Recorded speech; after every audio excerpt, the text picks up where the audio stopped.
দর্শক, এই মুহূর্তে আছি বাংলাদেশ সচিবালয়ের যে প্রবেশ পথটি রয়েছে, অর্থাৎ শিক্ষা ভবনের সামনে রয়েছে। আপনারা দেখতে পাচ্ছেন এখানে ডাক্তারদের যে পদযাত্রা বা ডাক্তারদের যে মিছিল, সেই মিছিল ঘিরে কিন্তু এখানে অসংখ্য আইন শৃঙ্খলা রক্ষাকারী বাহিনী অর্থাৎ পুলিশের সদস্যরা এখানে খুব কঠোর অবস্থানে রয়েছেন। পুলিশ কিন্তু এখানে ব্যারিকেড দিয়ে কিন্তু এখানে অবস্থান নিয়েছেন।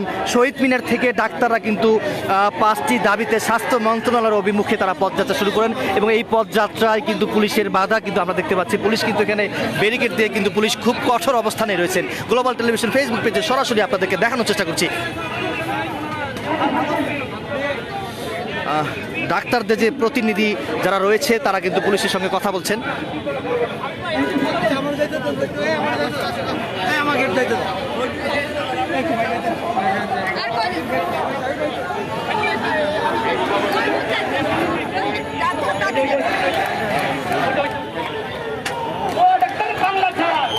ডাক্তাররা স্লোগান দিচ্ছেন 1 2 3 4 ভুয়া ডাক্তার বাংলা ছাড়।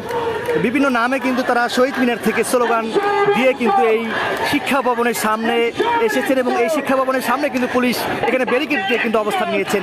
সেই পদযাত্রা বা ডাক্তার যে মিছিল, এই মিছিলে কিন্তু পুলিশ বাধা দিয়ে কিন্তু এখানে খুব কঠোর অবস্থানে রয়েছেন।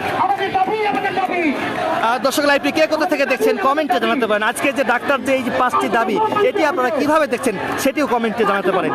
প্রথম অবস্থায় কেন্দ্রীয় শহীদ মিনারে বেলা 11টা বাজে ডাক্তাররা ওখানে জড়ো হতে থাকেন।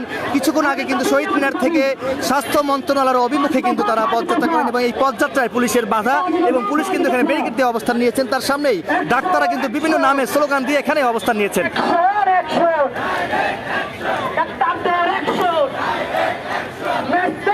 আমরা দেখতে পাচ্ছি একটি ভ্যান গাড়ির উপরে কিন্তু 3 থেকে 4 জন ডাক্তাররা উপরে উঠে কিন্তু স্লোগান দিচ্ছেন।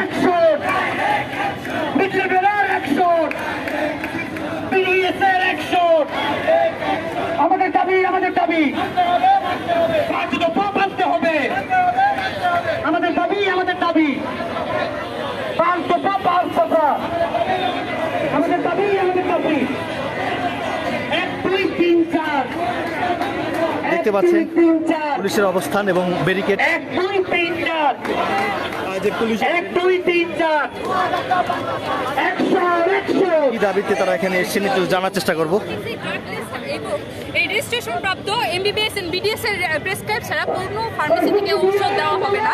আর দ্বিতীয় নাম্বার হলো ডক্টরদের যে হলো সংকট দেখা দিয়েছে আমাদের দেশে, সেটা অবিলম্বে নিঃসরণ করতে হবে। সেই জন্য 10,000 ডক্টরকে নিয়োগ দিতে হবে আর প্রতি বছর 3,000 থেকে 4,000 ডক্টর নিয়োগ দিতে হবে এবং সবচেয়ে বড় কথা বিসিএস ক্যাডারের ডক্টরের বয়সসীমা বাড়াতে হবে, 34 বছর করতে হবে এবং চতুর্থভাবে যেটা বলা হয়েছে ম্যাট, যেটা হলো মেডিকেল অ্যাসিস্ট্যান্ট ট্রেনিং সেন্টার আছে, সেটা অবিলম্বে বন্ধ করতে হবে। যারা আগে যে ট্রেনিং দিয়েছে তাদের জন্য আমরা মেডিকেল অ্যাসিস্ট্যান্ট করতে পারবি, কিন্তু কখনোই মেডিকেল অফিসার না। তারা নামের আগে কখনোই মেডিকেল অফিসার দিতে পারবে না, এটাই আমাদের সবচেয়ে বড় কথা। আর পঞ্চম হলো সবচেয়ে বড় কথা, আমাদের চিকিৎসকদের যে নিরাপত্তা আছে সেটা নিশ্চিত করতে হবে। আমরা অনেক আগে দেখেছি যে কোনো কিছু হলে ডক্টরদের অভিযোগ দেওয়া হয়, ভুয়া ডাক্তার যে পেছনে আছে তারা কখনোই বুঝে দেখে না।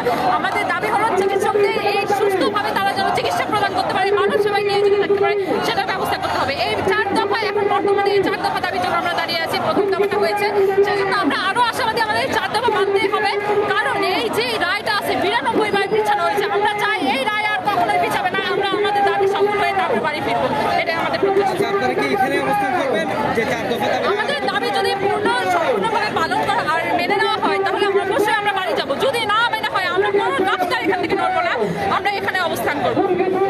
দাবি আদায় না হওয়া পর্যন্ত শিক্ষা ভবনের সামনে যে সড়কটি রয়েছে এখানে কিন্তু ডাক্তাররা অবস্থান নেবেন, এমনটি কিন্তু এক নারী ডাক্তার হুঁশিয়ারি দিয়ে সাংবাদিকদের জানিয়েছেন। দেখতে পাচ্ছেন এখানে নারী ডাক্তার এবং পুরুষ ডাক্তাররা কিন্তু শিক্ষা ভবনের সামনের সড়কে কিন্তু অবস্থান নিয়ে বিভিন্ন নামে স্লোগান দিচ্ছে এবং এর সামনে কিন্তু পুলিশ এখানে ব্যারিকেড দিয়ে অবস্থান নিয়েছেন। কোনোভাবেই যেন সচিবালয়ের দিকে যেন এই মিছিল বা ডাক্তারদের যে মিছিল এটি যেন কোনোভাবে যেন যেতে না পারে, তার জন্য কিন্তু পুলিশ এখানে অবস্থান নিয়েছেন।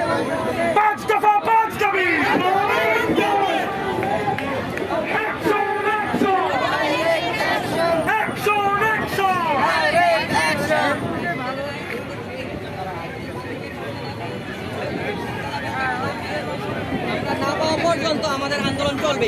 দাবিটা কি?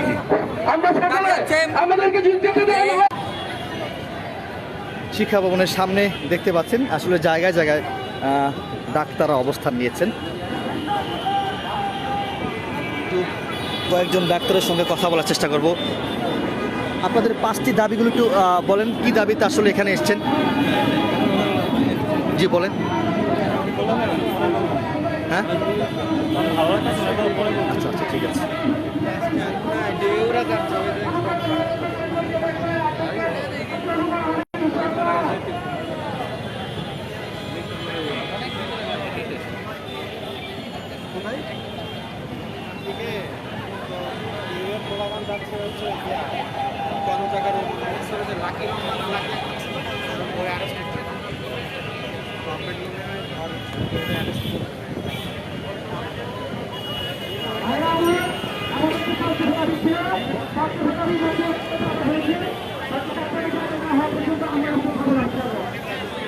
দর্শক, কয়েকজন ডাক্তারের সঙ্গে কথা বলছি, তারা বলছেন আমাদের দাবি আদায় না হওয়া পর্যন্ত এই যে শিক্ষা ভবনের সামনে সচিবালয়ের প্রবেশ পথে তারা কিন্তু অবস্থান নেবেন, এমনটি কিন্তু ডাক্তাররা সাংবাদিকদের জানিয়েছেন।